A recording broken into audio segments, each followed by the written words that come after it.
So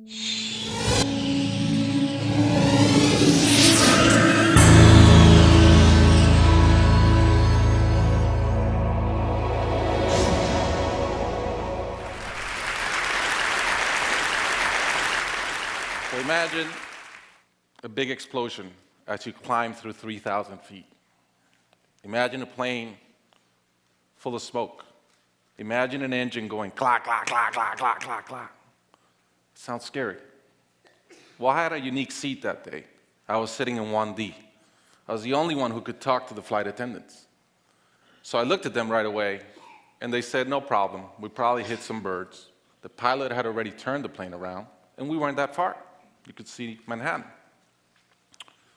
2 minutes later, 3 things happen at the same time. The pilot lines up the plane with the Hudson River. It's usually not the route. He turns off the engines. Now imagine being on a plane with no sound. And then he says 3 words, as unemotional 3 words as I've ever heard. He says, brace for impact. I didn't have to talk to the flight attendant anymore. I could see in her eyes, it was terror. Life was over. And I want to share with you 3 things I learned about myself that day. I learned that it all changes in an instant. We have this bucket list, we have these things we want to do in life, and I thought about all the people I wanted to reach out that I didn't, all the fences I wanted to mend, all the experiences I wanted to have and I never did.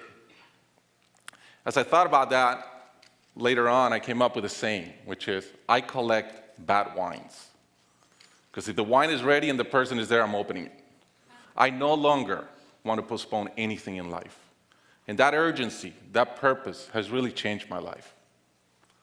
The second thing I learned that day, and this is as we clear the George Washington Bridge, which was by not a lot, I thought about, wow, I really feel one real regret. I've lived a good life. In my own humanity and mistakes, I've tried to get better at everything I tried. But in my humanity, I also allow my ego to get in. And I regretted the time I wasted in things that did not matter with people that matter. And I thought about my relationship with my wife, with my friends, with people. And after, as I reflected on that, I decided to eliminate negative energy from my life. It's not perfect. It's a lot better. I've not had a fight with my wife in 2 years. It feels great. I'm no longer trying to be right. I choose to be happy. The third thing I learned, and this is as your mental clock starts going 15, 14, 13, you can see the water coming. I'm saying, please blow up. Right? I don't want this thing to break in 20 pieces like you've seen in those documentaries. And as we're coming down, I had a sense of, wow, dying is not scary. It's almost like we've been preparing for it our whole lives. But it was very sad. I didn't want to go. I love my life. And that sadness really framed in one thought, which is, I only wish for one thing. I only wish I could see my kids grow up. About a month later, I was in a performance by my daughter, first grader, not much artistic talent, yet. And I'm bawling, I'm crying like a little kid. And it made all the sense in the world to me.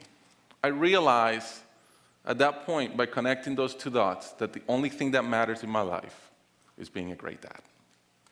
Above all, the only goal I have in life is to be a good dad. I was given the gift of a miracle, of not dying that day. I was given another gift, which was to be able to see into the future and come back and live differently. I challenge you guys that are flying today. Imagine the same thing happens on your plane, and please don't. But imagine, and how would you change? What would you get done that you're waiting to get done because you think you'll be here forever? How would you change your relationships and the negative energy in them? And more than anything, are you being the best parent you can? Thank you.